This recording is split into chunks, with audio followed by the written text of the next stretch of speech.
99% of all backpackers who buy a motorbike in Vietnam buy a Honda Win. So that's the bike you want to buy. They're cheap, shitty quality, but easy to buy, easy to sell and cheap to repair. There's the Honda Win D-Tech, a Chinese copy of the original expensive Honda Win, and the Honda Win Supat, a Vietnamese copy of the original Honda Win. You won't find original Honda Win anymore, so you will buy one of these too. You most likely will arrive in Ho Chi Minh or Hanoi, and you can buy a bike from another backpacker on a Facebook site like Vietnam Backpacker Travel and Sales, or you can go to one of the many motorbike shops in these two big cities. It's hard to say which choice is better, since you never really know how much maintenance has been done by the previous owner. Luckily for you, I bought a motorbike which didn't have much maintenance done, so in the beginning many things broke down. And because of that, I can now tell you what to look for.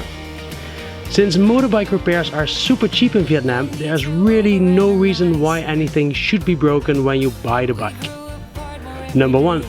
Does the bike easily start with automatic starter? If not, something might be wrong with the engine. Number 2. Check if all lights, the horn and the brakes are working well.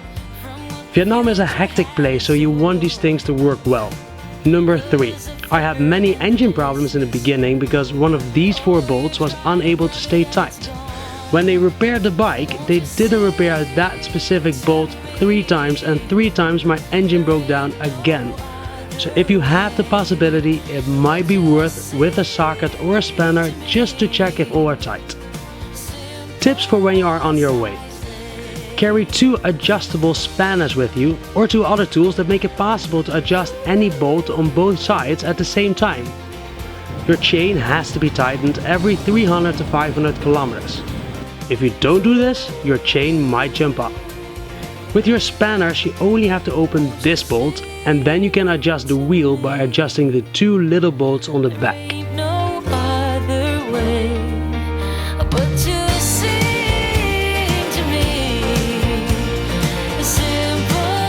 Also, when the bolt in front of the wheel gets loose, your chain will also jump off, and you can only tighten it back when you have a spanner on the left and a spanner on the right.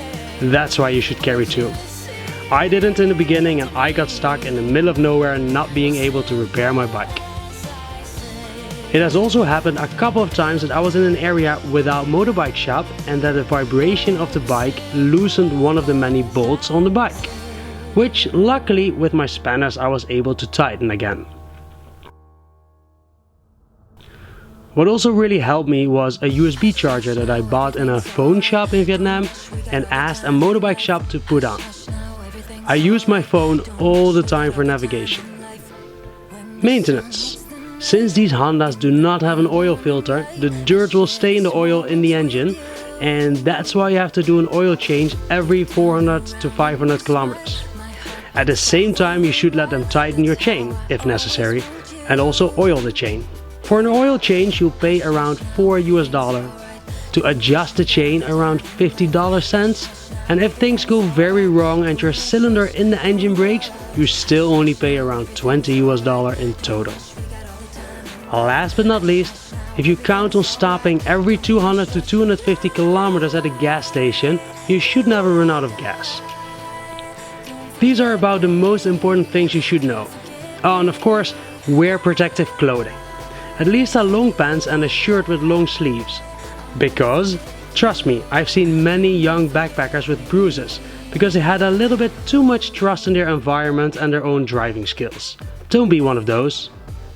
If you want to do it, go for it. Vietnam is really best to see by motorbike. Have fun. Our fire won't fade into glow. I guess it's just how